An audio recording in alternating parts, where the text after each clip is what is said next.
மாவட்டம் சின்னமனூர் பகுதியில் அமைந்துள்ள அருள்மிகு போலானந்தீஸ்வரர் உடனுறை சிவகாமியம்மன் கோயிலில் ஆண்டுதோறும் சித்திரை திருவிழா நடைபெறுவது வழக்கம். இந்த திருவிழாவில் கொடியேற்றம், திருக்கல்யாண வைபவம், தேரோட்டம் உள்ளிட்ட பல்வேறு சிறப்பு நிகழ்ச்சிகள் நடைபெறுகின்றன. அதன்படி இந்த ஆண்டிற்கான சித்திரை திருவிழா கொடியேற்றம் கடந்த வாரம் விமர்சையாக நடைபெற்றது. அதனைத் தொடர்ந்து திருவிழாவின் முக்கிய நிகழ்வாக இன்று சுவாமிக்கும் அம்மனுக்கும் திருக்கல்யாண வைபவம் சிறப்பாக நடைபெற்றது. பச்சை மற்றும் நீல நிற பட்டாடை அணிந்த சிவகாமியம்மன் பிரியாவிடையுடன் அழைத்து வரப்பட்டார். கோயில் வளாகத்தில் பொனஞ்சலில் அமர்க்கப்பட்ட நிலையில் மேளதாளம் முழங்க சரியாக காலை 11:12 மணியளவில் ஸ்தல அர்ச்சகர் பாலசுப்பிரமணி அவர்கள் திருமாங்கல்யத்தை சிவகாமியம்மன் கழுத்தில் அணிவித்து திருக்கல்யாணத்தை நடத்தி வைத்தார்.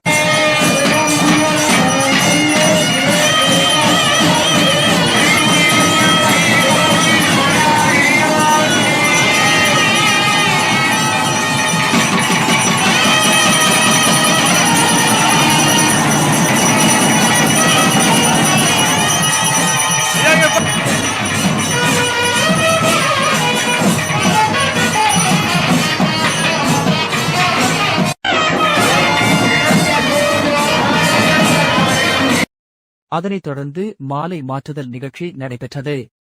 பின்னர் சிறப்பு தீபாராதனை நடைபெற்றது. இந்நிகழ்வில் சின்னமனூர் மற்றும் சுற்றுவட்டார கிராமங்களில் இருந்து ஆயிரக்கணக்கான பக்தர்கள் கலந்து கொண்டு சுவாமி தரிசனம் செய்தனர். மஞ்சள் தாலி, குங்குமம் போன்ற பிரசாதங்கள் வழங்கப்பட்டன. சுமங்கலி பெண்கள் மஞ்சள் மாங்கல்யத்தை கழுத்தில் அணிந்து மனமுருகி வழிபட்டனர். தொடர்ந்து நாளைய தினம் காலை சுவாமியும் அம்மனும் திருத்தேரில் எழுந்தருளி பக்தர்களுக்கு அருள் பாலிக்க உள்ளனர். அதனைத் தொடர்ந்து நாளை மாலை மற்றும் மறுநாள் ஆகிய 2 நாட்கள் சின்னமனூர் நகரின் முக்கிய வீதிகளில் திருத்தேரோட்டம் நடைபெறவுள்ளது.